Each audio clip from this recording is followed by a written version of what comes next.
व्रजन्तमपेतमपेतकृत्यं द्वैपायनो विरकातराजहाव पुत्रेति तन्मयतया तरोभिनेदुस्तं सर्वभूतहृदयमणिमानतोऽस्मि ॐ श्रीविभूषितकरान्नवनीरदाभात् पीताम्बराद्रमबिम्बफलादरोष्टात् पूर्णेन्दुसुन्दरमुखादरविन्दनेत्रात् कृष्णात् परं किमपि तत्त्वमहं न जाने हरे राम कृष्ण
रक्त श्वेत कृष्ण पीत प्रभाभिन्न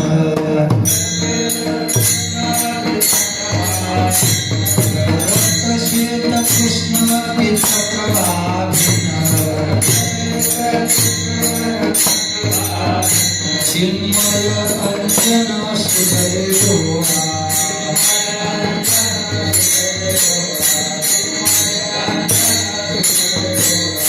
तेने अंजन गुणे दिव्य दृष्टी झाले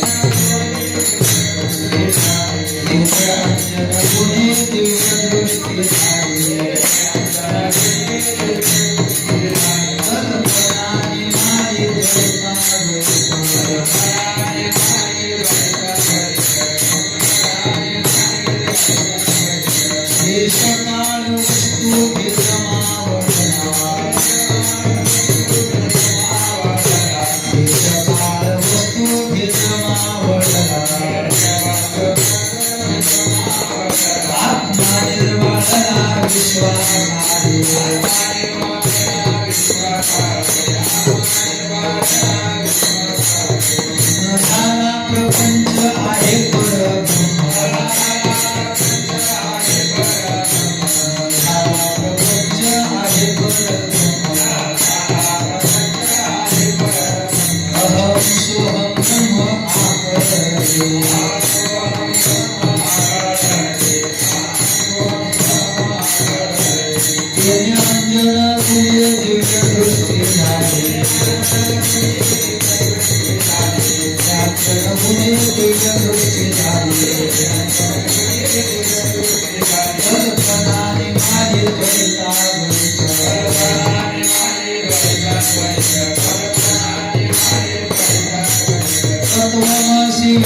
ब्रह्मानंदी तत्वमसि विद्या ब्रह्मानंदी एक झाला अखिल तुका आता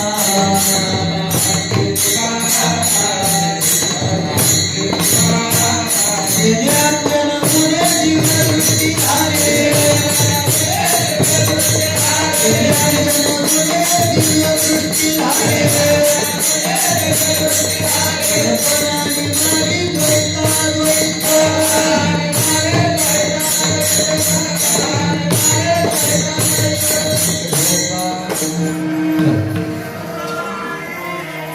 रक्त श्वेत कृष्ण पीत प्रभा भिन्न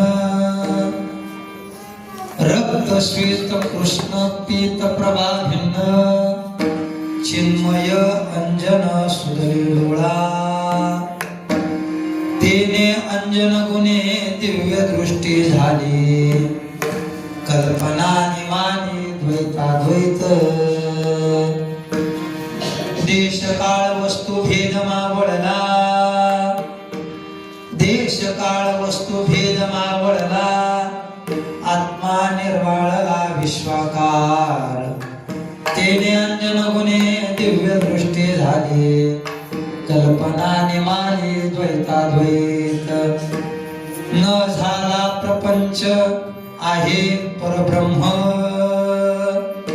अहम सोहम ब्रह्म आकळले तेने अंजन गुणे दिव्य दृष्टी झाली कल्पना निमाली द्वैता द्वैत तत्वमसि विद्या ब्रह्मानंदी सांग तेची झाला अंगे तुकाता तेने अंजन गुणे दिव्य दृष्टी झाली कल्पना निमाली द्वैता द्वैत विठ्ठल विठ्ठल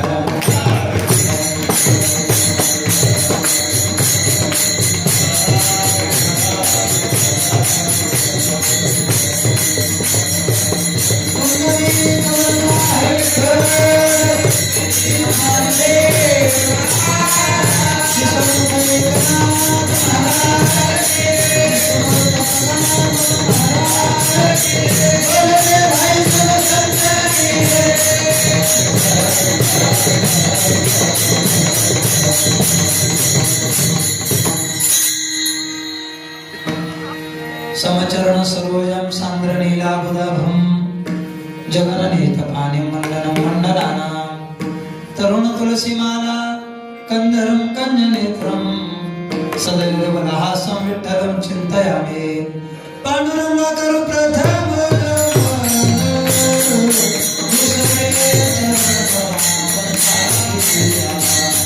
दुसरे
नमो सद्गुरु सच्चिदानंद रूपा, नमो सद्गुरु भक्त कल्याण मूर्ती, नमो सद्गुरु भास्करा पूर्ण कीर्ती, आत्मरूप गणेशु केल्या स्मरण, होय सकळ विद्येचे अधिकरण, तेची वंदू श्रीचरण शिवरांचे, ते नमस्ता काळ माझी वाणे, मानेल संत रंजवू चित्तासी आफुलिया, मस्तक हे पायावरी यावर करी संतांच्या सेवे लागी सेवक झालो, तुमच्या लागलो निज चरणा, अहो स्वामी तुकया देवा, यावरी न करावा वीर विठ्ठल विठ्ठल.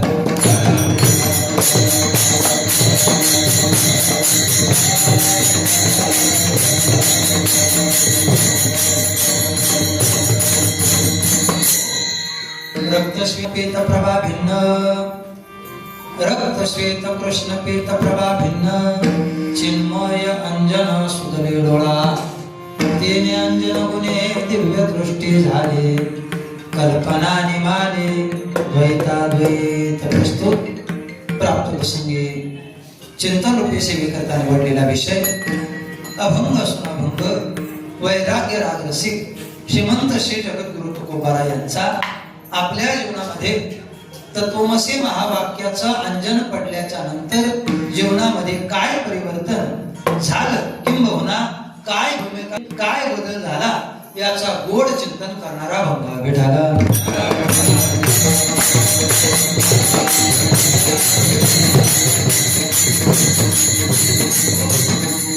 अतिशय गोड आहे, अतिशय महत्वाचा आहे, सर्वांच्या पाठातला परिचयाचा,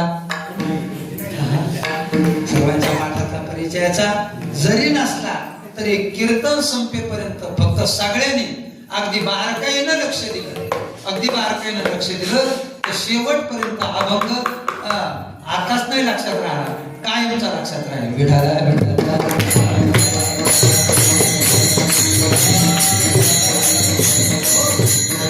आपलं लक्ष कसं पाहिजे, जसं कुरुक्षेत्रावरती भगवान परमात्म्याने अर्जुनाला गीता सांगितली ना, पहिला मंडळ अर्जुनाला गीता सांगितली त्यावेळेला ते सैन्य एकत्र आलेलं होतं आणि सगळ्यांच्या लढाया चालू होत्या. ती लढाई चालू असताना बाबा गीतेचा उपदेश अर्जुनाला केला आणि गीता देवाने अर्जुनाला सांगितली. किती वेळेला फक्त एकदाच सांगितले. अर्जुन किती तल्लीनतेने ऐकत होता सांगू का? ज्ञानोबा असं म्हणतात, हा घोटू पाहे एक, हा अगस्तीची परी दुसरा, जणू काय हा अगस्त्य आहे आणि याने एकाच घोटामध्ये संपूर्ण गीतेसारखा समुद्र याने प्राशन केलेला आहे. इतकी मोठी गडगोड गोंधळ अंकतंक सगळं काय होतं, तरी अर्जुनाचं लक्ष फक्त कोणाकडे होतं महाराज? भगवान परमात्म्याकडे त्या ठिकाणी होतं. तसं आता तुमचं सगळ्यांचं लक्ष पुढचा 1 तासभर फक्त माझ्या आवाजाकडे पाहिजे. पाहिलं नाही तरी चालेल, पण आवाज मात्र अगदी प्रत्येकाने ऐका. म्हणजे अतिशय अभंग गुण आहे, अतिशय महत्वाचा आहे. सर्वांच्या पाठातला जरी नसला परंतु खूप महत्वाचा अभंग आहे. तसं पाहिलं या अभंगाकडे सर्वसामान्यपणे आपली दृष्टी त्या ठिकाणी जात नाही, किंवा जरी पाहिला तरी त्याच्या अर्थाची संगती लावण्याचा आपला प्रयत्न नसतो. माझ्या अंतःकरणात असा भाव कालपासून चाललाय. मग या अभंगाला आपण आता डोकं नाही लावायचं, मग कधी लावायचं? एखादा अवघड विषय असेल त्या विषयाकडे बाबा आपण गेलोच नाही तर मग तो समजायचा कधी? प्रयत्न तर करावा ना. प्रयत्न नाही आपल्याला 100% यश येणार. 10% आले तरी पुष्कळ झालं. 10% आलं तरी पुष्कळ झालं. पण या अभंगांच्याकडे आपण पाहिलं पाहिजे. या दृष्टीनं या अभंगाकडे त्या ठिकाणी प्रवृत्त आहे. अभंग अतिशय गोड आहे. ऐका मंडळी, तुकोबारा गोड म्हणतात. रक्त श्वेत कृष्ण पीत प्रभा भिन्न. या संपूर्ण ब्रह्मांडाचा विचार केला, जगताचा विचार केला. या हे जगत भगवान परमात्म्याने अनेक रंगांनी बनवलेलं आहे. अनेक रंगांच्या छटांनी बनवलेलं आहे. यामध्ये अनेको रंगांच्या छटा आहेत. कोणकोणत्या छटा आहेत? रक्त. रक्त म्हणजे लाल. रक्त म्हणजे लाल. रक्त. पुढे श्वेत. श्वेत म्हणजे सफेद. श्वेत म्हणजे पांढरा. रक्त श्वेत. कृष्ण. कृष्ण म्हणजे काळा. पीत. पीत म्हणजे पिवळा. रक्त श्वेत कृष्ण पीत. प्रभा भिन्न. या संपूर्ण ब्रह्मांडाची प्रभा त्या ठिकाणी भिन्न पद्धतीने त्या ठिकाणी आहे. पीत प्रभा भिन्न. चिन्मय अंजन सुधरे डोळा. तुकोबारे म्हणतात, मी ज्या वेळेला प्रापंचिक अवस्थेमध्ये त्या ठिकाणी होतो त्यावेळेला या ब्रह्मांडाच्या या जगताच्या या छटा मला सगळ्याच्या सगळ्या त्या ठिकाणी वेगवेगळ्या रंगाच्या दिसत होत्या. आणि वेगवेगळ्या रंगाच्या दिसत असताना त्यावेळेला सद्गुरूंची भेट प्राप्त झाली. आणि त्यांच्या करवी हे चिन्मय अशा स्वरूपाचं अंजन, शुद्ध अशा प्रकारचं अंजन माझ्या डोळ्यामध्ये पडलं. आणि ते अंजन पडण्याचा परिणाम काय झाला? काय झाला? तेने अंजन गुणे दिव्य गोष्टी झाली. आणि कल्पना निघाली द्वैताद्वैत. ते तत्वमसी महावाक्याचं अंजन माझ्या डोळ्यामध्ये पडलं म्हणा, कानामध्ये पडलं म्हणा. अर्थात तसं इथं अर्थ आपल्याला डोळ्याच्या संबंधाने घ्यायचा आहे. ते अंजन माझ्या त्या डोळ्यामध्ये पडलं. त्यांनी ते अंजन माझ्या डोळ्यामध्ये घातलं. आणि त्याचा परिणाम काय झाला? त्या अंजनाच्या गुणाने मला चर्मचक्षु माझे त्या ठिकाणी गेले आणि मला दिव्य दृष्टी प्राप्त झाली. आणि दिव्य दृष्टीचा परिणाम माझ्या ठिकाणी असणारी जी काही कल्पना, कोणकोणती? नंबर 1, पहिली कल्पना होती द्वैताची आणि दुसरी कल्पना होती अद्वैताची. पुढे त्याचा विस्तार आपण करणार आहोत. द्वैताची जी काही कल्पना आहे, द्वैत आणि अद्वैताची कल्पना आहे, या दोनही कल्पना काय झाल्या? कल्पना निमाली. द्वैत कल्पना निमाली. द्वैताची कल्पना त्या ठिकाणी निघून गेली. का हो महाराज, कल्पना गेली ही गोष्ट आम्हाला पटली, पण अजून आम्हाला विस्ताराने सांगा तुमच्या जीवनामध्ये नेमका काय बदल घडला? तुकोबाराय सांगतात, देश काळ वस्तू भेद मानवला. माझ्या ठिकाणी माझ्या अंतःकरणामध्ये देशाच्या संबंधानं परिच्छिन्नत्व होत. मी स्वतःला अगोदर फक्त या प्रतिमर्यादेत ठेवत होतो. हा देह म्हणजे मी, या देहाच्या पलीकडे माझं अस्तित्व नाही. ही माझी जी भूमिका होती ती भूमिका काय झाली? माझी मावळली. देशाचा भेद मावळला, वस्तूचा भेद मावळला. मी अमुक एक कोणीतरी आहे अशी भूमिका जी होती ना ती सुद्धा काय झाली? मावळली. आणि काळाचा भेद सुद्धा मावळला. प्रापंचिक भूमिकेत बाबा होतो ना तोपर्यंत मी स्वतःला असं समजत होतो मी जन्माच्या पूर्वी नव्हतो, जन्माला आल्याच्या नंतर आले. आणि हा देह गेला म्हणजे मी काय झालो? गेलो. म्हणजे कालाचं परिच्छिन्नत्व देखील त्या ठिकाणी माझ्या ठिकाणी होतं. पण त्या अंजनाच्या प्रभावाने परिणाम काय झाला? देशाचा भेद गेला, वस्तूचा भेद गेला आणि कालाचा भेद गेला. अगोदर मी मला स्वतः पुरता देहापुरता मर्यादित ठेवत होतो. आता मी एवढा पुरता मर्यादित नाही. जर सूक्ष्म चिंतन केलं तर त्या अंजनाच्या प्रभावाने मी किती आहे? किती आहे मी एवढा मोठा आहे. तुका आकाशा एवढा एवढा मोठा. आणि चिंतन केलं तर अणुरेणूपेक्षा थोकडा. अणुरेणू या तुका आकाशा एवढा. चिंतन केलं तर अणुरेणूपेक्षा लहान आणि चिंतन केलं तर अणुरेणू आपल्या आकाशापेक्षा मोठा. माझ्या ठिकाणचा देश काल वस्तू या तीनही प्रकारचा भेद मावळला आणि आत्मा निर्वाळला. विश्वाकार आत्मस्वरूपाचं यथार्थ ज्ञान मला त्या ठिकाणी झालं आणि मी सर्वव्यापी आहे ही भूमिका माझ्या जीवनामध्ये त्या ठिकाणी तयार झाली. अरे माझ्या दृष्टीला अगोदर हा प्रपंच दिसत होता, सामान्य दृष्टीने जग जगासारखं दिसत होतं, पण त्या अंजनाच्या प्रभावाने आता माझा असा निश्चय झाला, न झाला प्रपंच आहे परब्रह्म. अरे हा प्रपंच झालाच नाही, तो देवच या जगत रूपाने नटलेला आहे. देव नटला नाना परी काय आहे ते परब्रह्मच आहे आणि परब्रह्मच असल्या स्वरूपाने परब्रह्मच असल्या स्वरूपाने झालं काय माहितीये का, मला कळालं हे परब्रह्मच आहे. माझी खात्री झाली प्रपंच त्या ठिकाणी झाला नाही आणि मला कळालं. काय कळालं? अहम सोहम ब्रह्म हा कळले. मी कोण आहे ते हे मला कळालं आणि तो परमात्मा कोण आहे ते सुद्धा मला कळालं. पण कशाच्या प्रभावाने? त्या अंजनाच्या प्रभावाने. एका मंडळी तुकोबाला शेवटी सांगतात, बाबा परिणाम काय? परिणाम काय? परिणाम एकच, तो तत्वमसी महावाक्याचा बोध त्या ठिकाणी मला झाला. मी तत् स्वरूपाला प्राप्त झालो. तत्वमसी विद्या ब्रह्मानंदी सांग. सांग या शब्दाचा अर्थ यथार्थ परिपूर्ण. परिपूर्ण तत्वमसी महावाक्याचा बोध झाला आणि त्याचा परिणाम मी सुद्धा तत्स्वरूपाला त्या ठिकाणी प्राप्त झालेलो आहे. तिची झाला अंगे तुकारा. आता मी सुद्धा तेवढा मोठा व्यापक झालो आणि एवढं मोठं व्यापकत्व माझ्या ठिकाणी येण्याचं कारण काय? त्याने अंजन गुणे दिव्य दृष्टी झाली, कल्पना निमाली, द्वैताद्वैत विठाला विठाला.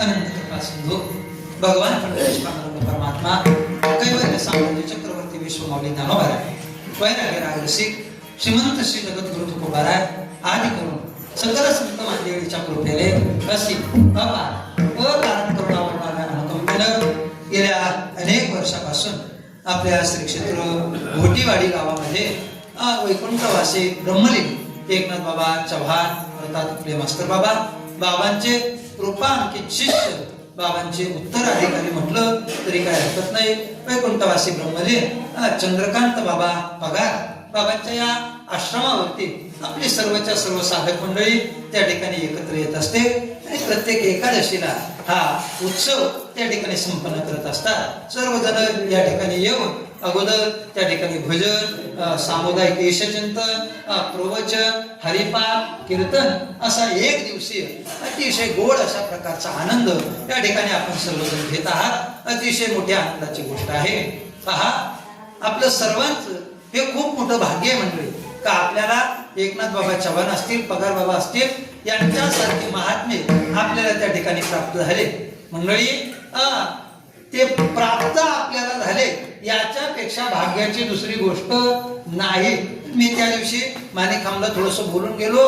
बाबा जोपर्यंत आपल्यात होते ना तोपर्यंत आपल्याला त्यांची किंमत कळाली नव्हती. गेल्याच्या नंतर मात्र किंमत कळायला लागली. मंडळी जोपर्यंत व्यक्ती हयात आहेत ना तो मत कळून घ्या. जोपर्यंत व्यक्ती हयात आहेत ना तोपर्यंत किंमत कळून घ्या. एकदा की व्यक्ती निघून गेली का मग पश्चातापाशिवाय दुसरं काही हाती लागत नाही. बाबांसारखा महात्मा आपल्या परिसराला त्या ठिकाणी लाभला. बाबांच्या नंतर बाबांचं कार्य अगदी समर्थपणे जी जबाबदारी त्यांनी आपल्या खांद्यावरती त्या ठिकाणी आपल्या सर्वांचा श्रद्धास्थान चंद्रकांत बाबा पगार बाबांनी देखील अतिशय शुद्ध करणारी ही जबाबदारी त्या ठिकाणी बाबांची पेरलेली आहे. आणि म्हणून एवढा मोठा जनसमुदाय, एवढा मोठा साधक वर्ग बाबांनी त्या ठिकाणी तयार केला आणि सर्वांना आपल्या यथार्थ स्वरूपाचं ज्ञान त्या ठिकाणी करून दिलं. विठाला विठाला.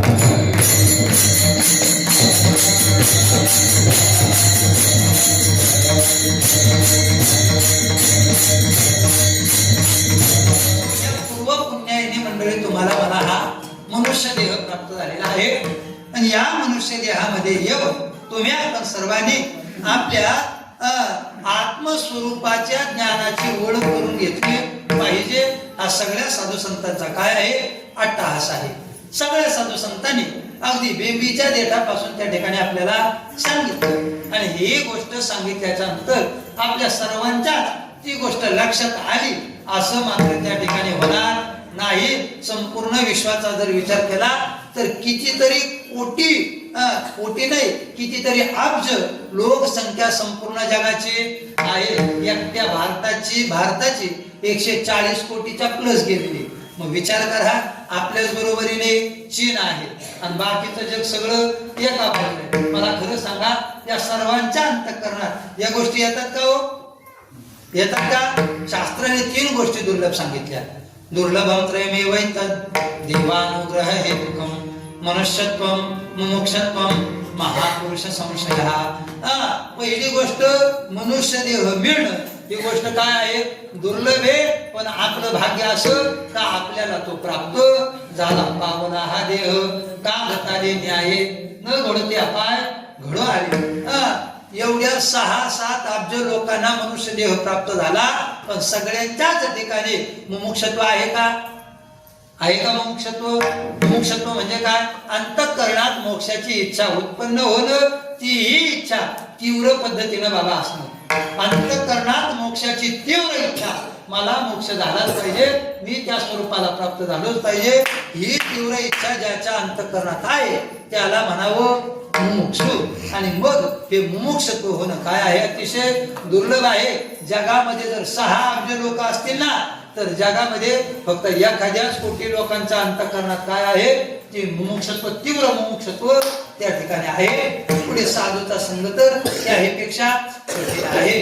मंडळी, तुम्हाला आपल्याला सगळ्यांना आपल्या मूळ स्वरूपाचं यथार्थ ज्ञान राहिलेलं नाही. का राहिलेलं नाही? त्याच्या पाठीमागची काही कारण आहे. काही कारण म्हणण्यापेक्षा एकच कारण आहे, फक्त शब्द वेगवेगळे. शब्द वेगवेगळे. कोणते शब्द आहेत? कुठं कुठं तिला अविद्या म्हणतात, कुठं कुठं तिला भ्रम म्हणतात, कुठं कुठं तिला भ्रांती म्हणतात, तर कुठं कुठं तिला अज्ञान म्हणतात.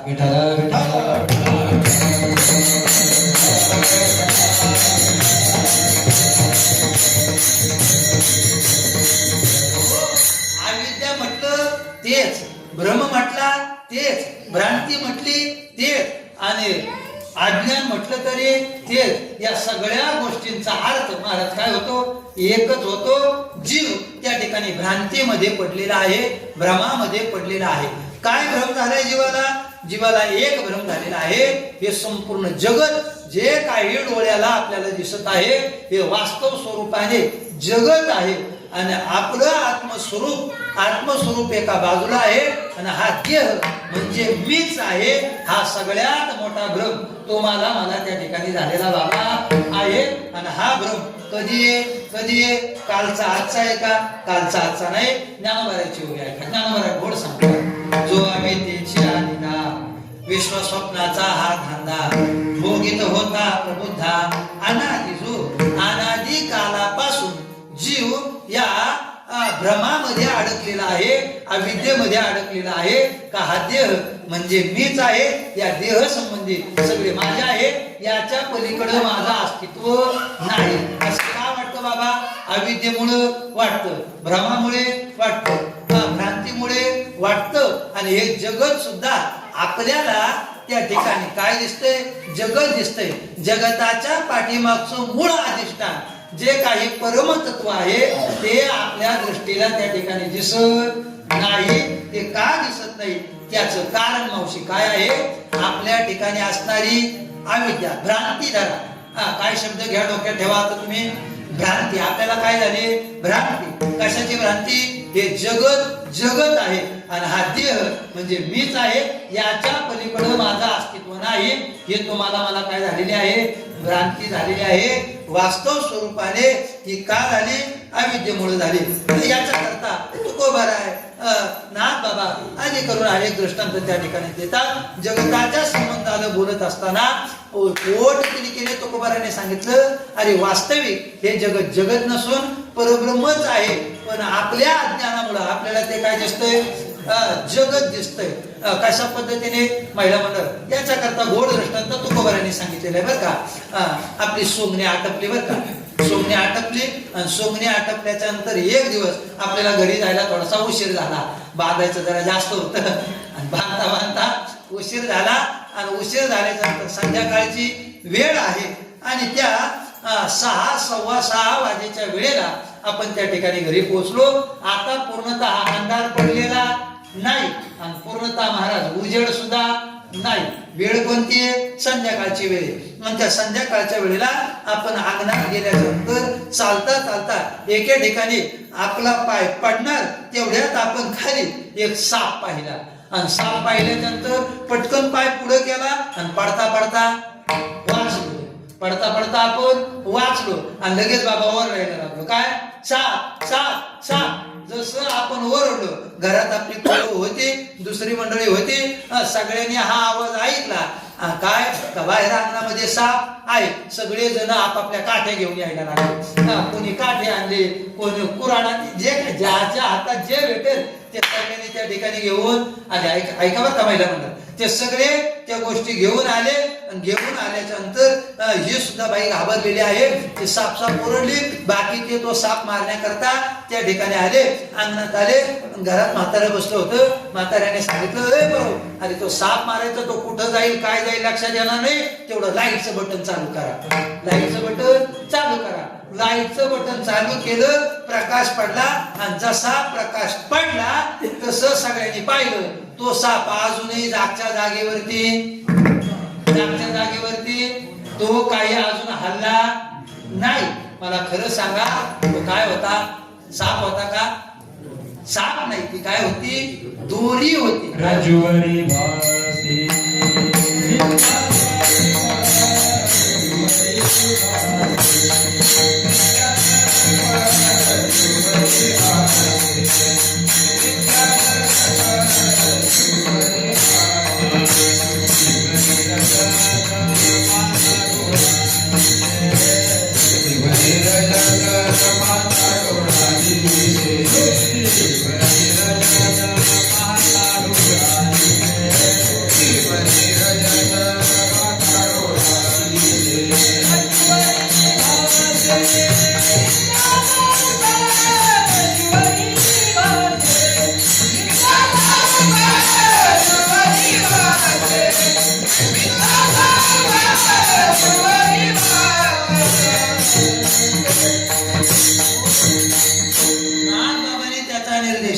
रज्जुवरी भासी विद्या सर्व. हे आहे काय? काय आहे? दोरी. पण आपल्याला त्या अज्ञानामुळं, त्या अंधारामुळं काय झाला? रज्जुवरती सर्पाचा काय झाला बाबा?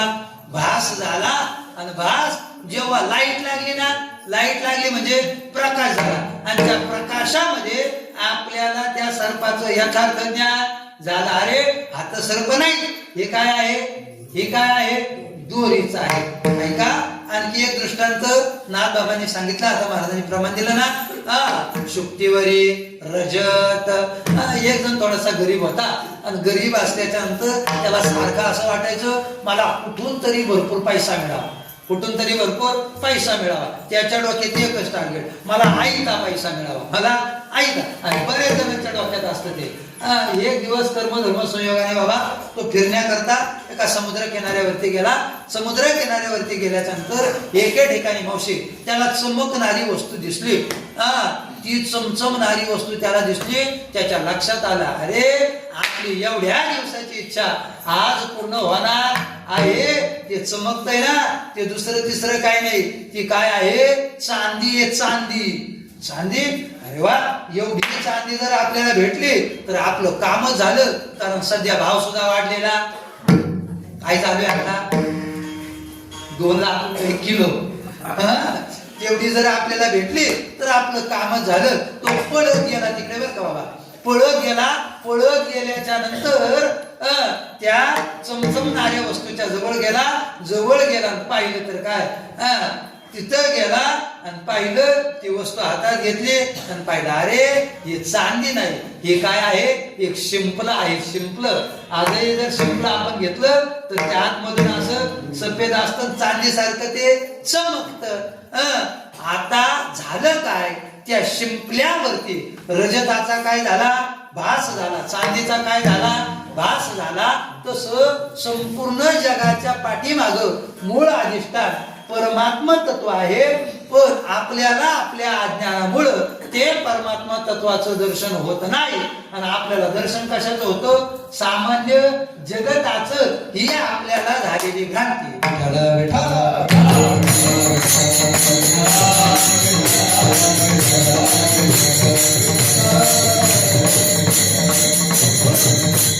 काही संबंधाने बोलतात रे रज्जू सर्पाकार, रज्जू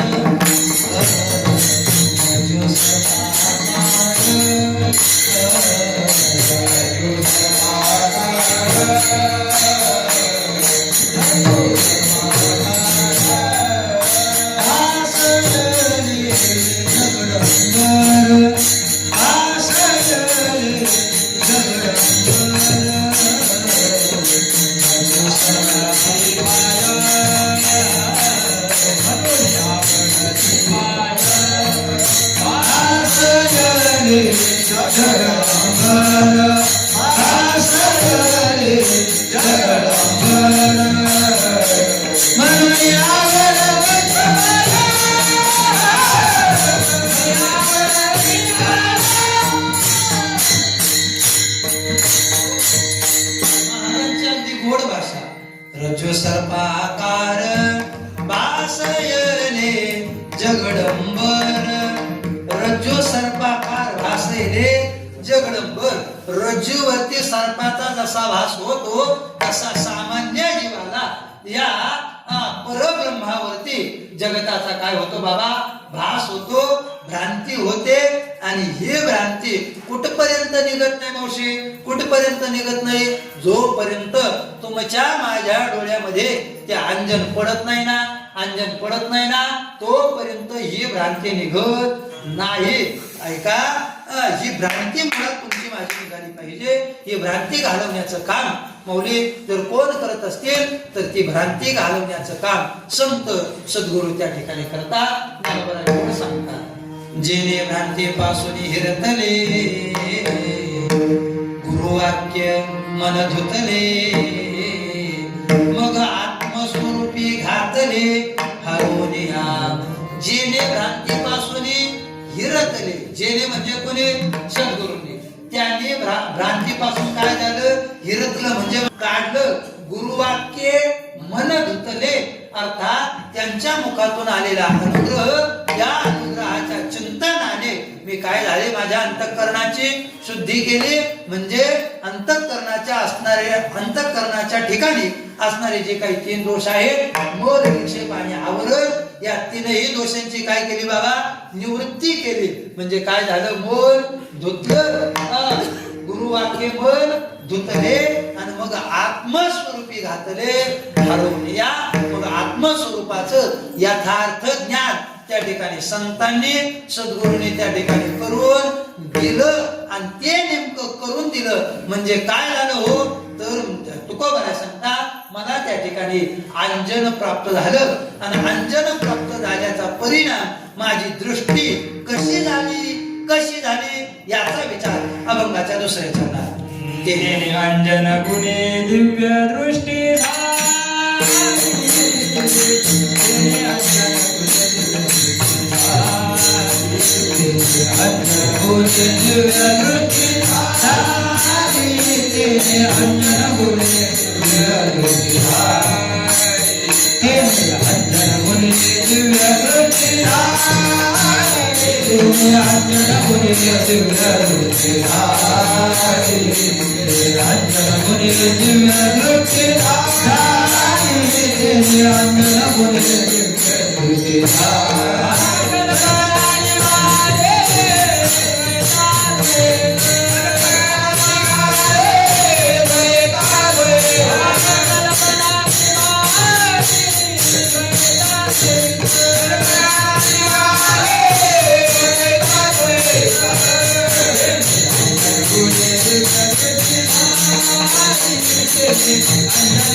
तुकोबारा अगदी गोड सांगतात ते अंजन मला त्या ठिकाणी प्राप्त झालं आणि त्या अंजनाचा परिणाम मावशी अंजन कशाला म्हणतात तो अंजन म्हणजे काय एक आहे काजळ आणि काजळापेक्षा पुढचा प्रकार ते काय आहे अंजन पण ते अंजन डोळ्यात घालतात कशा करता डोळ्यामध्ये गेलेला केर कचरा काही जर गेला असेल तर तो काढण्याकरता ते अंजन त्या ठिकाणी घातलं जातं तुकोबारा सांगतात यदा कदाचित प्रापंचिक अवस्थेमध्ये असताना आमच्या डोळ्यामध्ये सुद्धा तो अज्ञानाचा कचरा होता तो मूळ होता आणि त्या अंजनाचा परिणाम काय झाला तेने अंजन गुणे दिव्य दृष्टी झाले ते अंजन त्या ठिकाणी प्राप्त झालं मंडळी जोपर्यंत अंजन डोळ्यात पडत नाही तोपर्यंत दृष्टी व्यवस्थित येत नाही आणि मार्ग व्यवस्थित दिसत नाही बरं जी भूमिका जी अवस्था ज्ञानोबा तुकोबाराची आहे ना तीच अवस्था तुकोबाराची ज्ञानोबाराची सुद्धा आहे ज्ञानोबारा सुद्धा सांगतात कृष्णांजन एक वेळा डोळा घालिता ओढळ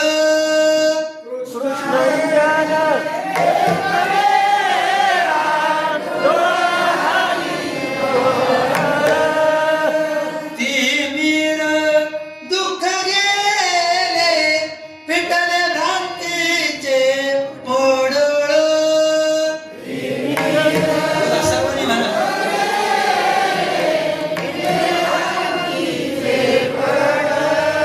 श्री गुरु निवृत्ती राये मार्ग दाविला सोज्वळ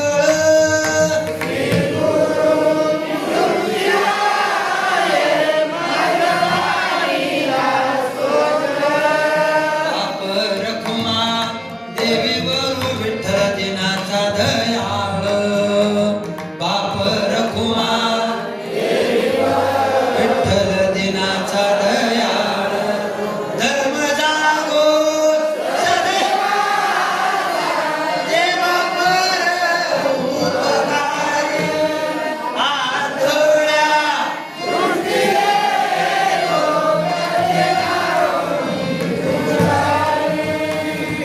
एवढंच अंजन जीवाच्या ठिकाणी त्या ठिकाणी मिळावं जीवाला एवढं अंजन मिळालं का दृष्टी निर्मळ झाली का रस्ता मोकळा झाला रस्ता दिसला नाही बा हाच रस्ता तुम्हाला मला त्या ठिकाणी प्राप्त व्हावा प्राप्त झालाय नसेल झाला तर आपण करून घ्यावा ऐका मंडळी हा रस्ता त्या ठिकाणी जर प्राप्त झाला तर त्याचा परिणाम काय हे अंजन प्राप्त झालं का दृष्टी काय होते दिव्य होते तेने अंजन गुणे दिव्य दृष्टी झाली ऐका पहिला म्हणतात भगवान परमात्म्याने त्या ठिकाणी रणांगणावरती ज्या वेळेला अर्जुनाला गीतेचा उपदेश केलेला आहे तेव्हा प्रसंग असा सांगितला होता 10व्या अध्यायामध्ये भगवंताने अर्जुनाला विभूती योग सांगितला अर्जुना अरे वृक्षामध्ये मी पिंपळ आहे मासामध्ये मी मार्गशीर्ष आहे नागामध्ये मी वासुकी आहे तुमच्या पांडवांच्या मध्ये मी अर्जुन आहे म्हणजे तू सुद्धा माझंच स्वरूप आहे विभूती योगामध्ये सगळं काही सांगितलं याच्यात मी आहे त्याच्यात मी आहे त्याच्यात मी आहे त्याच्यात मी आहे इतकं मावशी इतकं बोल सांगितलं ना ते सगळं अर्जुनाने ऐकल्याच्या नंतर त्याचं बाबा खूप समाधान झालं, इतकं समाधान झालं. पण आता त्याच्या अंतःकरणात असा भाव तयार झाला का देवा, अरे तुझं हे जे रूप आहे ना, हे रूप मला त्या ठिकाणी पाहायचं आहे. अर्जुनाने देवाकडे विनंती केली, कशामे देवांस्तव देहे देहे, देवा सर्वांस्तथा भूत विशेष सांगा, हे रूप मला त्या ठिकाणी पाहायचं आहे. आणि मग हे रूप मला त्या ठिकाणी पाहायचं असल्याच्या नंतर देवा माझी विनंती आहे, माझी तुला विनंती आहे का हे रूप तुम्ही मला त्या ठिकाणी दाखवा. देवाने सांगितलं गड्या, अरे हे रूप जर तुला पाहायचं असेल तर तुला सामान्य दृष्टीने हे रूप दिसणार, सामान्य दृष्टीने हे रूप दिसणार नाही. आणि जर ही दृष्टी तुला पाहिजे असेल, पण जर ही दृष्टी दिली तरी तुला भीती वाटेल बर का. ही दृष्टी दिल्याच्या नंतर सुद्धा काय वाटेल तुला, भीती वाटेल. आणि भीती वाटल्याच्या नंतर बाबा तू काय घाबरायचं नाही. अर्जुनाने सांगितलं देवा नाही घाबरणार, तुम्ही मला द्या, मला ते पाहायचंय. अर्जुनाकडे देवाने खूप मोठा अट्टहास झाला. आणि अट्टहास झाल्याच्या नंतर त्या ठिकाणी भगवंताने अर्जुनाला त्या ठिकाणी दिव्य दृष्टी दिली. दिव्यम ददामि ते चक्षु, दिव्य चक्षु, दिव्य दृष्टी त्या ठिकाणी अर्जुनाला दिलेली आहे. आणि ही दृष्टी अर्जुनाला मंडळी दिल्याच्या नंतर आता तत्क्षणामध्ये भगवान परमात्म्याचं ते विराट स्वरूप अर्जुनाच्या समोर प्रकट झालं. आणि आता त्या विराट स्वरूपामध्ये अर्जुन सगळं काही पाहतोय बाबा, सगळं काही पाहतोय. ते विश्व किती मोठे, त्याच्यासारखे अनंत अर्जुन, देवाची तेवढी हात, अनेक बाहू, दरवक्त्र नेत्रम, अनेक बाहू म्हणजे हात आहेत, अनेक तोंड आहेत, अनेक डोळे आहेत, अनेक पाय आहेत, अनेक अशा प्रकारची रूप आहेत. एके रस्वे एके दीर्घे स्तुळे एके कृषे. ज्ञानोबराच्या त्या सगळ्या वया पाहून घ्या, अतिशय गोड वर्णन ज्ञानोबराने त्या ठिकाणी केलेलं आहे. देवाचं एवढं मोठं स्वरूप अर्जुनाला त्या ठिकाणी दिसलं, त्याने ते पाहिलं. आणि पाहिल्याच्या नंतर आता मात्र बिचारा घाबरायला लागला, देवाला म्हणायला लागला, आवरी आवरी आपुले माया. हे देवा, अरे बस झालं, हे नको मला आता, हे माझ्या डोईपेक्षा जड व्हायला लागलेलं काही, आता बाबा आवरून घे, एवढं काही मला जपायचं नाही. देवाला विनंती केली आणि देवाने पुनश्च एकदा आपली माया त्या ठिकाणी संवरण केले. आणि पुन्हा मूळ स्वरूपामध्ये भगवान परमात्मा अर्जुनाच्या समोर त्या ठिकाणी येऊन उभे राहिले. आणि मग अर्जुनाला म्हटले, अर्जुना आता कसं वाटतंय. अर्जुनाला म्हटले, आता हे रूप तुला मी त्या ठिकाणी दाखवलेलं आहे. आणि मग अर्जुनाने भगवान परमात्म्याचे त्या ठिकाणी खूप स्तुती केली. मया प्रमादे प्रणयेन वापी यांच्या वाहसातमस कृतोसे. काय ते श्लोक 2-4 पश्चामी विढाला विढाला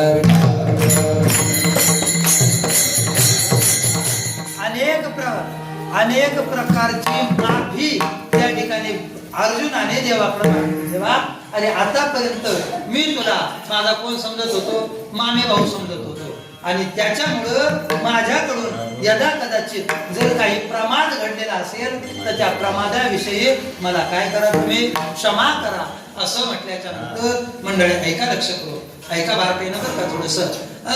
असं म्हटल्याच्या नंतर भगवंताने देखील अर्थात वास्तविक ती क्षमा केलेली आहे. पहिला मंडळ पुरुष मंडळी, माझा मुद्दा काय इथं अर्जुनाला सुद्धा भगवंताच्या स्वरूपाचं यथार्थ दर्शन करायचं होतं. आणि त्या यथार्थ दर्शनाकरता त्याला गरज पडली कशाची, दिव्य दृष्टीची. आणि दिव्य दृष्टीची गरज जीवाला प्रत्येकाला आहे, तोपर्यंत ते यथार्थ स्वरूपाचं दर्शन नाही.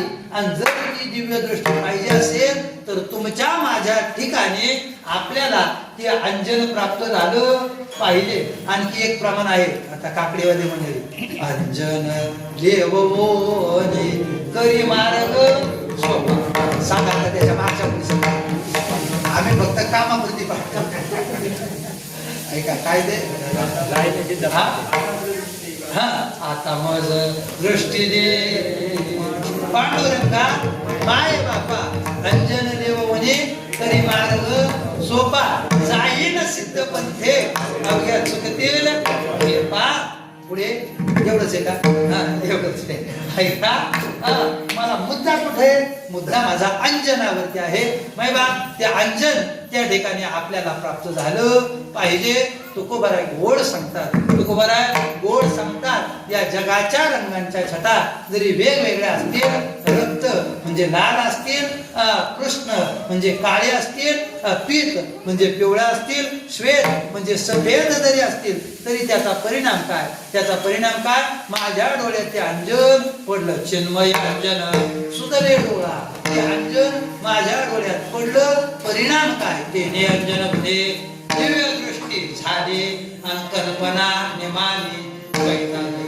ते अंजन बाबा पडलं, माझी दृष्टी चांगली झाली, मला संपूर्ण जगत आता त्या ठिकाणी व्यवस्थितपणे दिसायला लागलेला आहे. आणि मुळामध्ये माझ्या ठिकाणी दोन कल्पना होत्या. कोणत्या कल्पना होत्या?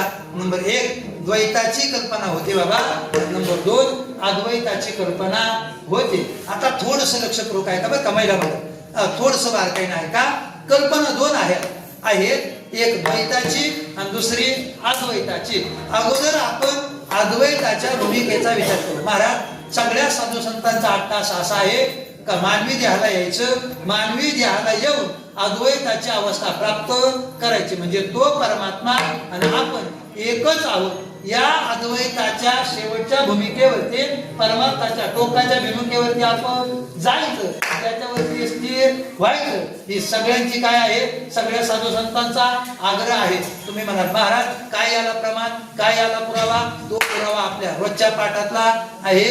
ज्ञानोबा असं म्हणतात, अरे मानवी देहाला येऊन जर आपण ती अद्वैताची वाट जाणली नाही तर आपल्यासारखे करण ते आपणच. उपजवने करंटाने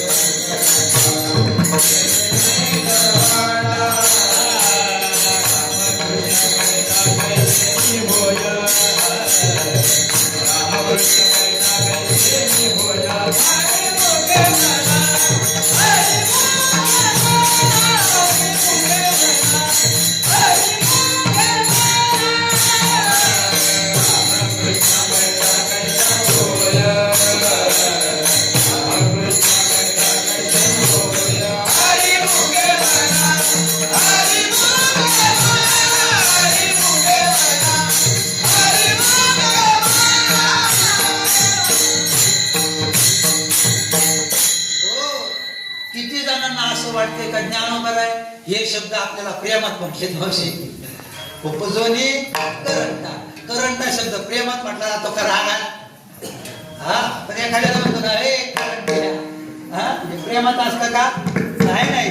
ज्ञानोबारायचा भाव असा आहे बाबा, अरे जन्माला आला आणि जर त्या अद्वैताची वाट जाणली नाही, म्हणजे अद्वैताच्या स्थितीपर्यंत पोहोचला नाही, तर त्या ठिकाणी काय? त्याला करंटा असं त्या ठिकाणी ज्ञानोबाराय म्हणतात. केशव महाराज नाही, कोण म्हणताय? ज्ञानेश्वर महाराज. ऐका मंडळी, ज्ञानोबाराय आदी करून सगळ्या संतांनी तोच विचार सांगितला. तुकोबाराय सुद्धा त्याचाच विचार सांगतात. तुकोबाराय म्हणतात, ए देवा, अरे मला माहिती आहे ना, तू मी एकच आहे, आपल्यात काही फरक तुझं मज नाही वेद केला सहज विनोद, केला सहज विनोद, केला सहज विनोद.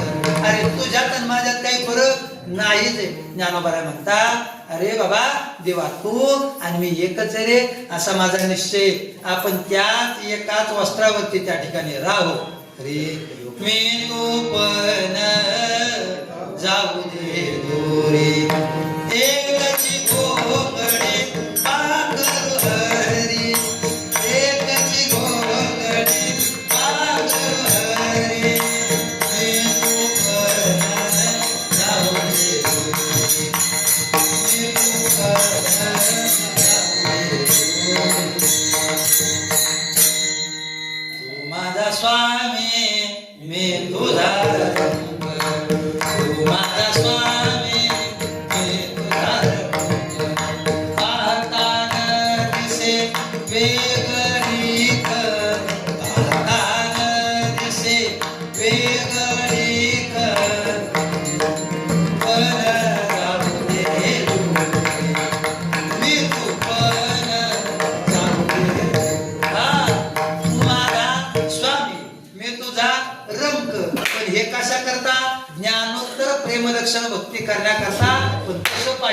तुझ्यात माझ्यात भेद नाही. ही भूमिका ज्ञान करायची आणि ही भूमिका तू करायची. दोन्ही भूमिका त्यांच्यात आहेत. याचा अर्थ ते अद्वैताच्या भूमिकेमध्ये महाराज आहेत. पुढच्या आहे द्वैताची भूमिका. ही द्वैताची भूमिका सुद्धा जावी. ती कशी जावी थोडस बारीक ऐकलं ना येईल आपल्या लक्षात आणून देण्याकरता चालू. ऐका, पहिली भूमिका आपली मावशी द्वैताची. सध्या आपण प्रापंचिक द्वैतामध्ये बाबा आहोत. काय सांगतोय? प्रापंचिक द्वैतात जीव वेगळा आणि आपण वेगळे. आता आपण सद्गुरूंच्याकडे जाऊन ते अंजन घेऊन तत्वमसी महावाक्याचा उपदेश ऐकून आता आपण अद्वैताच्या भूमिकेत यायचं आहे. आणि आता अद्वैताच्या भूमिकेत आलं का आता पुन्हा त्याही भूमिकेत राहायचं, त्या सुद्धा भूमिकेत राहायचं नाही. आणि तिच्यातून आता पुन्हा पारमार्थिक द्वैताच्या भूमिकेत यायचं. ज्ञानोत्तर प्रेम लक्षणा भक्ती म्हणतात. विठाला विठाला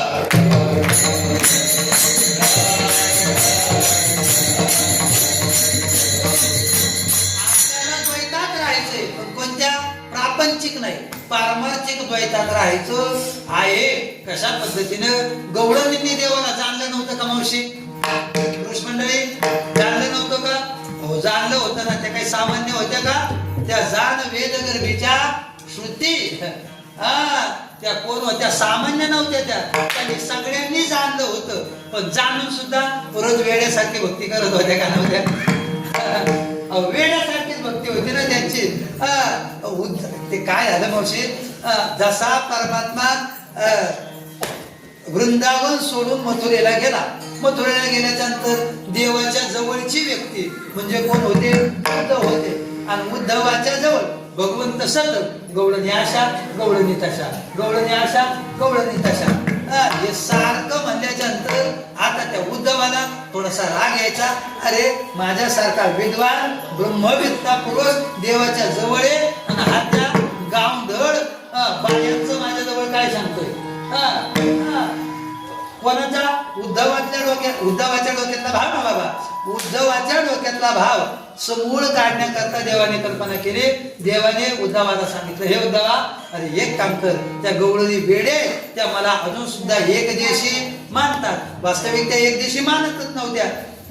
त्यांची अवस्था काय होती? कहा पगडारू देखे आनेरा देखे तो सब वहिने, ही त्यांची अवस्था होती. उद्धवाला असं वाटायचं का अरे या गवळणी वेडे आहेत आणि देवाला फक्त एक दिवशी मानतात. पण त्याच्या हे लक्षात नव्हतं का त्या आपल्या 10 पावलं पुढचे आहेत. देवाने गंमत केली मावशी. देवाचा रथ दिला. कोणता रथ दिला? ज्या रथात भगवान परमात्मा वृंदावनातून मथुरेला गेले होते ना महाराज, तोच रथ उद्धवाला दिला. आणि जो पितांबर देवाने येताना धारण केलेला होता ना, तोच पितांबर उद्धवाला दिला. आणि उद्धवा जा आणि त्या सगळ्या गोकुळातील गवळणींना आत्मज्ञानाचा उपदेश करून ये, ब्रह्मज्ञानाचा उपदेश करून या.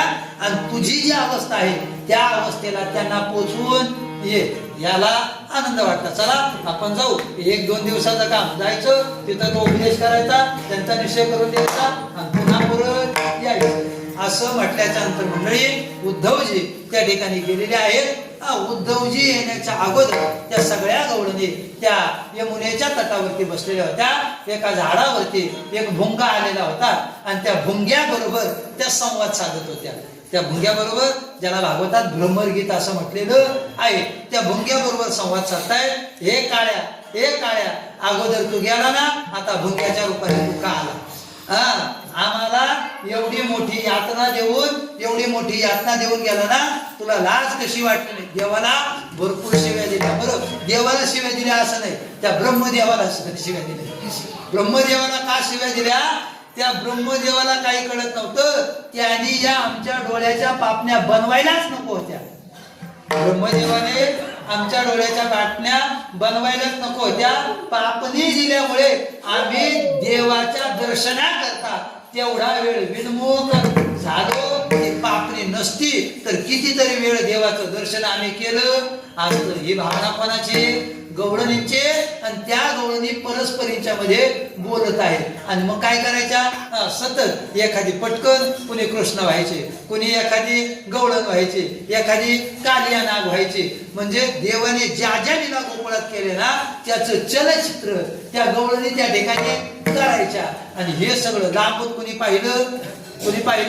उद्धवाने पाहिलं. बाबा उद्धवाने पाहिल्याच्या नंतर त्याच्या गोष्ट लक्षात आली का या आपल्या सुद्धा पुढच्या आहेत. त्या काही गवळींना असं वाटलं देवच आला, पण त्याच्यातील एक सांगितलं, अरे तो काळा गेलाय ना, तो परत काही येणार नाही, हा त्याच्यासारखा आहे, पण तो नाही असं म्हटल्याच्या नंतर आता मात्र उद्धवाचा निश्चय झाला तर खरंच या आपल्या पुढच्या आहेत. केला साष्टांग दंडवत उद्धवाने त्या सगळ्या गवळींच्या चरणावरती घातलं आणि त्यांना ज्ञान शिकवायला गेला होता, पण त्यांच्याकडून शिकवून आला नाही. तो 2-3 महिने त्याच ठिकाणी राहिला. महाराज गेला होता 2-3 दिवसाकरता, पण गवळणींचं भगवंताविषयी ते उत्कट प्रेम पाहून त्याचा पायच त्या ठिकाणी निघेना सरते. शेवटी तो निघाला, त्यांची रजा घेतली आणि पुन्हा देवाकडे आला.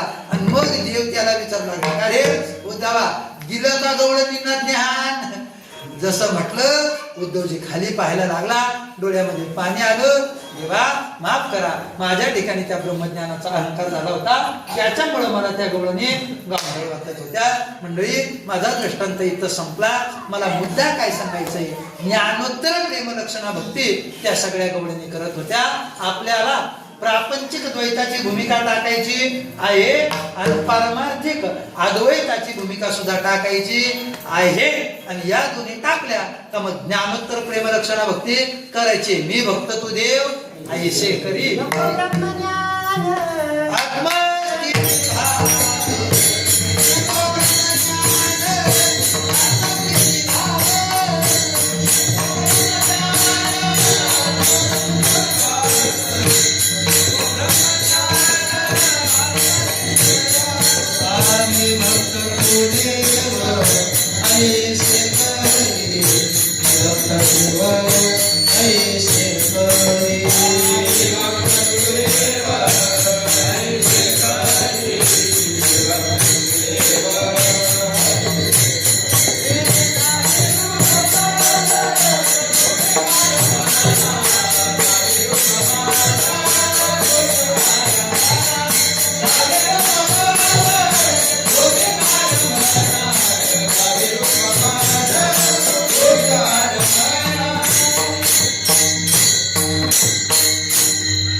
पण कधी नको ब्रह्मज्ञान आत्मस्थिती भाव मी भक्त तू देव ऐसे करी.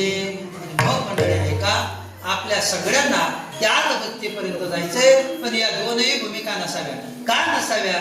कारण या दोनही भूमिका आपल्याला अडकवणाऱ्या आहेत. महाराज मी काय सांगत असतो, देहभाव सुद्धा आपल्याला अडकवतो. देहभाव म्हणजे प्रापंचिक द्वैत आणि ब्रह्मभाव म्हणजे पारमार्थिक अद्वैत. या दोन्ही सुद्धा गोष्टी नसाव्या. या जर असतील तर त्या ठिकाणी अडचणीला कारणीभूत आहे. ज्ञान मिळून गावा गोविंदाला टाळे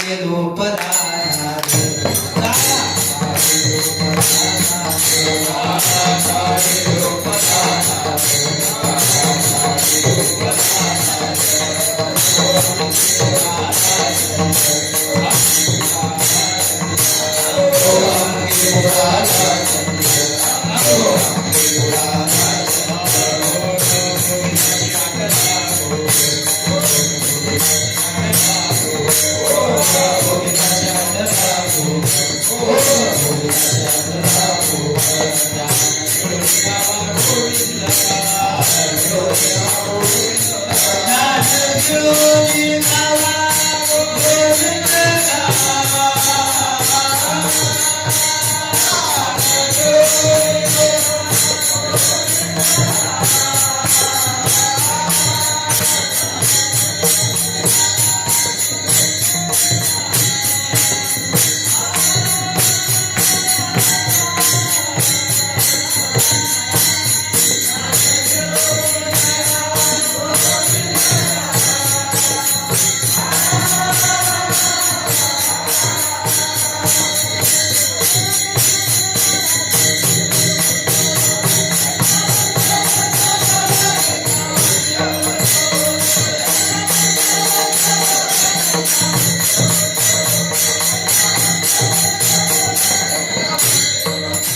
बाळाला रूपाला अंगो अंगी मोराला छंद भोग भोगिताच्या आटला भेद ज्ञान गिळून गावा गोविंद गा. आणि मग आपण सुद्धा हे ज्ञानोत्तर प्रेमलक्षणा भक्ती केली पाहिजे. आणि जर अडकून राहिलो तर मग अवघड आहे. आपल्याकडे एक मन आहे पहिला म्हणतात काय अडकून कशात राहायचं. देह भावात अडकता कामा नाही आणि ब्रह्म भावात सुद्धा बाबा अडकता कामा नाही. अडकलं तर काय दुःख गुंतली काय. एवढं आपल्या सगळ्यांच्या पाठ आहे. त्याच्याकरता मी एक दृष्टांत सांगत असतो ऐका बारकाईनं. मावशी एका मुलाला लग्न करायचं होतं बरं का. आणि त्याला मुलगी जरा लांबची करायची होती. लांबची करायची होती नाही आपल्या इथे देतच नव्हते. कारण आपल्या इथे ना कशात पाहिजे पोरगा किती संस्कारी याच्याशी घेणं दिलं नाही लोकांना. लोकांना काय पाहिजे फक्त पैसा पाहिजे. बऱ्याचशा मुली पाहिल्या त्याला काही मुलगी भेटेत ना. मंडळी प्रसंग असा झाला त्याने विचार केला मी आता अगदी लांबून लांबची बायको करेल. मग तो बायको करण्याकरता बाबा गेला. कुठे गेला डायरेक्ट बंगालला गेला बरं का. बंगालला बायको करण्याकरता गेला. बंगालची बायको त्याने त्या ठिकाणी पाहिली. बाबा मुलगी आवडली. मुलगी आवडल्याच्या नंतर लग्न सुद्धा आता त्या ठिकाणी ठरलं. मावशी ती बंगालची असल्यामुळं तिला तिथली विद्या येत होती. कोणती बंगाली विद्या. बंगालला कोणती विद्या बंगाली विद्या ना.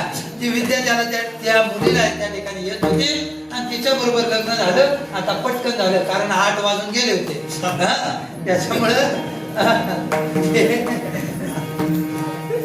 ऐका ते लग्न झालं. लग्न झाल्यानंतर ती नवरी घेऊन त्या ठिकाणी तो घरी आला बाबा. घरी आल्याच्या नंतर आता रोजचा दिनक्रम चालू झाला.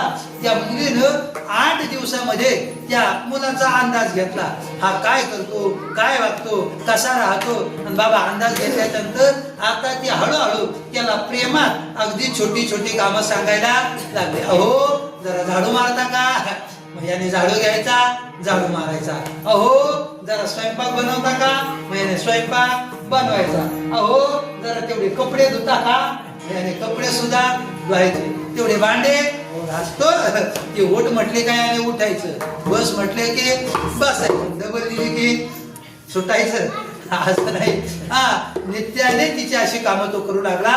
मंडळी ऐका लक्ष पूर्वक. आता अगोदर प्रेमाने सांगत होते. आता तो नंतर नकार द्यायला लागला. त्याने नकार दिला का ती सांगायची मला येते बंगाली विद्या.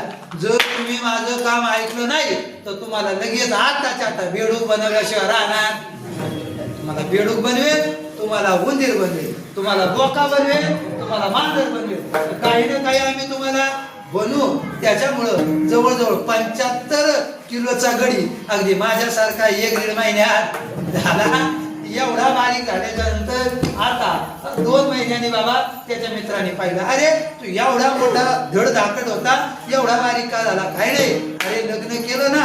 लग्न केल्याच्या नंतर बायको त्रास देते. अमकं काम करा तमकं काम करा हे करा ते करा असं म्हटल्याच्या नंतर जर केलं नाही तर ती म्हणते काय करेल बेडूक कुत्रा डुक्कर गाढव असं काहीतरी मी तुम्हाला बनवेल. असं म्हटल्याच्या नंतर त्या ठिकाणी त्या मित्राच्या वर्म लक्षात आलं. त्याने सांगितलं तिला सांग आम्ही जरा 8 दिवस बाहेर गावाला चाललोय.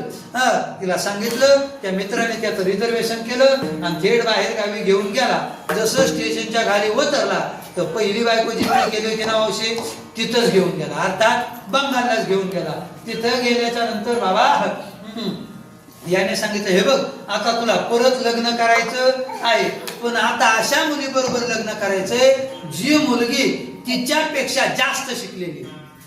तिच्यापेक्षा ही जर 12वी झालेली असेल ना तर हिची 15वी म्हणजे कशातली त्या बंगाली विद्येतली. म्हणजे ती जास्त काय पाहिजे. आपण काय म्हणतो काय शब्द आहे याच्याकडं जालिम. जालिम नाही काय शब्द आहे तो काहीतरी शब्द जादू नाही जास्त कट्टर नाही काय एकदम असं असं जे काय असेल काय का. ठीक आहे तिच्यापेक्षा काय पाहिजे एकदम कडक पाहिजे. तिच्यापेक्षा जास्त विद्या तिच्याकडं पाहिजे. तशी एक मुलगी पाहिली मावशी. त्या मुलीबरोबर तिचं त्याचं लग्न त्या ठिकाणी केलं. लग्न केल्याच्या नंतर आता परत त्या ठिकाणी येत आहे. आणि परत येत असताना प्रसंग असा घडला. रस्त्याने येताना त्यांना सांगितलं हे बघा माझ्या बरोबर असं असं घडलेलं आहे. माझी पहिली बायको मला खूप जास्त त्रास देते, खूप जास्त त्रास देते, मला त्याच्यामधून काय करा तुम्ही सोडवा असं म्हणायला लागल्यानंतर तिने सांगितलं हो मी तुमची पत्नीच आहे आणि याच्याच करता मी तुमच्या बरोबर आलेली आहे. महिला मंडळ आहे का बरं का. काय झालं तिने सांगितलं हे बघा आता मी घरी आले का आल्याच्या नंतर ती सहज तुम्हाला विचारेल मी कोण आहे. तुम्ही सांगायचं माझी बायको आहे. बायको आहे असं म्हटलं. आता सोबत घरी आल्यावर पहिली बायको शांत राहते का नाही. आपल्याला अनुभव आपल्याला म्हणजे आपल्याला नाही आपण लोकांचं पाहिजे आपण लोकांचे राहणे पाहिजे ऐका. मग आमची भांडणं होती. मग तुम्ही काय करायचं मी तुम्हाला 2 पुढे देते त्याच्यात तांदूळ देते. एका पुढीत महाराज दिले लाल तांदूळ आणि एका पुढीत दिले काळे तांदूळ. तुम्ही काय करायचे आमची दोघींची भांडणं झाली मग आमची झटापट होईल. झटापट झाली का ते तांदूळ तुम्ही घ्यायचे आमच्या दोघींच्या डोक्यावरती टाकायचे. दोघींच्या डोक्यावरती टाकले का मग ती अगोदरची ना ती होईल काळी घार आणि नंतरची होईल पांढरी घार. असं झाल्याच्या नंतर मग आता खाली आम्ही बसू. अर्थात छोटे छोटे हो तुम्ही पटकन घरात जायचं एखादं दांडकं आणायचं आणि ते दांडकं त्या काळ्या घारीच्या डोक्यात घालायचं आणि तिचा निप्पात करायचा. आणि तिचा निप्पात झाला का मग उरलेले जे दुसरे काळे तांदूळ आहेत ते काळे तांदूळ घ्यायचे माझ्या सफेद घारीच्या अंगावरती टाकायचे.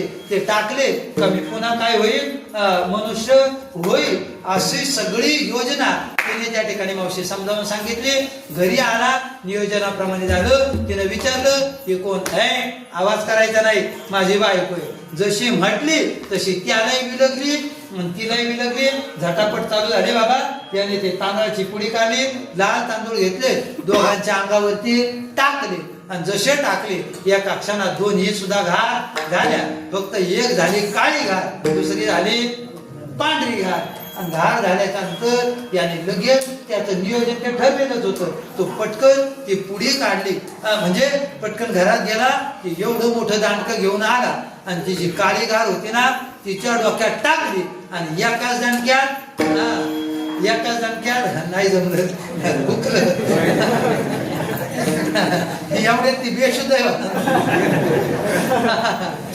एक चांगलं दांडकं टाकलं आणि तिला त्या ठिकाणी मारलं. मारल्याच्या नंतर त्याला असं वाटलं का आता मी मोकळा झालो. मग त्याने केलं काय पुन्हा खिशातून दुसरी पुडी काढली आणि दुसरी आता तिला पुन्हा जिवंत करायचंय ना. तिला जिवंत करण्याकरता ते तांदूळ हातात घेणार आणि टाकणार. तेवढ्या त्याचा मित्र आला अय काय करतोय. अरे आपलं नियोजनाप्रमाणे तिनं जसं सांगितलं होतं ना तसं तिला मारलं ना. मग आता हिला पुन्हा जिवंत केलं पाहिजे मनुष्य रूपात आणलं पाहिजे. बरोबर आहे ना. म्हणजे अरे बरोबर. अरे येडी हळद ती तरी कमी शिकलेली होती. ही तिच्यापेक्षा तिने तुला कमी त्रास दिला. तिच्यापेक्षा जास्त दिल. तेच दांडकं घे आणि तिला सुद्धा मारून घेतलं तिलाही मारून टाकलं. माझा दृष्टांत इथं संपलं मावशी. सिद्धांत काय ती जी काळी घार आहे ती काळी घार म्हणजे देहभाव आणि पांढरी घार म्हणजे ब्रह्मभाव.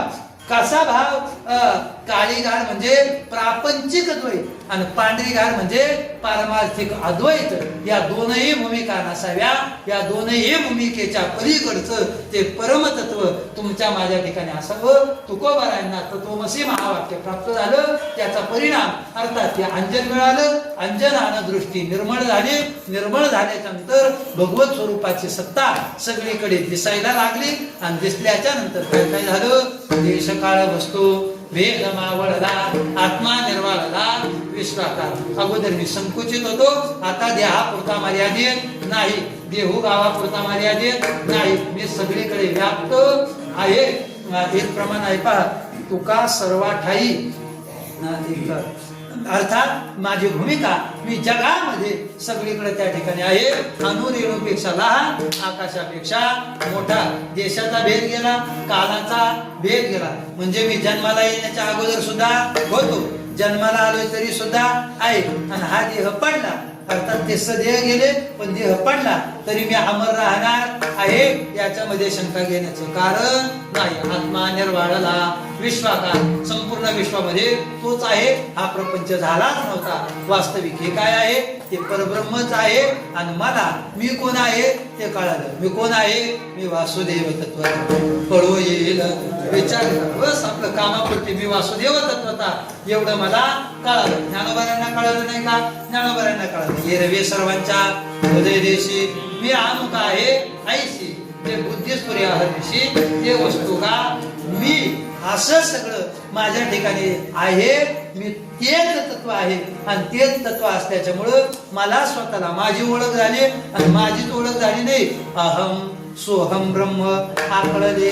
अर्थात ते तत्व सुद्धा त्याची सुद्धा जाणीव त्याचं सुद्धा ज्ञान मला त्या ठिकाणी झालेलं आहे. मला त्या ठिकाणी कळालं. आणि आता मी तत् स्वरूपाला प्राप्त झालो. अभंगाचं शेवटचं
महावाक्य मला त्या ठिकाणी प्राप्त झालं. आणि प्राप्त झाल्याचा परिणाम काय? तत्वमसी विद्या ब्रह्मानंदे सा तेचे झाला अंगे त्या तत्वमसी महावाक्याचा बोध मला त्या ठिकाणी झाला. आणि मग आता मी तत्स्वरूपाला प्राप्त झालो. हा पोळीला घट ठेविला चरणी महावाक्य ध्वनी बोंब झाली. ती बोंब मी माझ्या कानानं ऐकली आणि त्याचा परिणाम मी सुद्धा आता तत्स्वरूपाला प्राप्त झालो. तेचे झाला अंगे तुका आता म्हणजे जी अवस्था तुकोबाऱ्या ज्ञानोबाऱ्या आदी करून सगळ्या साधू संतांना प्राप्त झाली ना, आपल्याला सुद्धा तीच होते आणि पुढेही होत राहील. त्याच्या करता आपण फक्त साधना रत असणं त्या ठिकाणी ब्रह्म प्राप्त आहे. असं जर राहिलं तर आपला उद्धार झाल्याशिवाय राहणार नाही. त्याच्या करता साधना नामस्मरणाची कसं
तेने अंजन गुणे दिव्य दृष्टी झाले. कल्पना निभाली द्वैताद्वैत देश काळ वस्तू भेद मावळला. आत्मा निर्वाळला विश्वाकार न झाला प्रपंच हे परब्रह्म. अहम सोहम ब्रह्म आकळले. तत्वमसी विद्या ब्रह्मानंदी सांग तेचे झाला अंगे तुका. तिने अंजन मुने दिव्य दृष्टी झाली कल्पना निमाली द्वैताद्वैत निवृत्ती ज्ञानदेव सोपान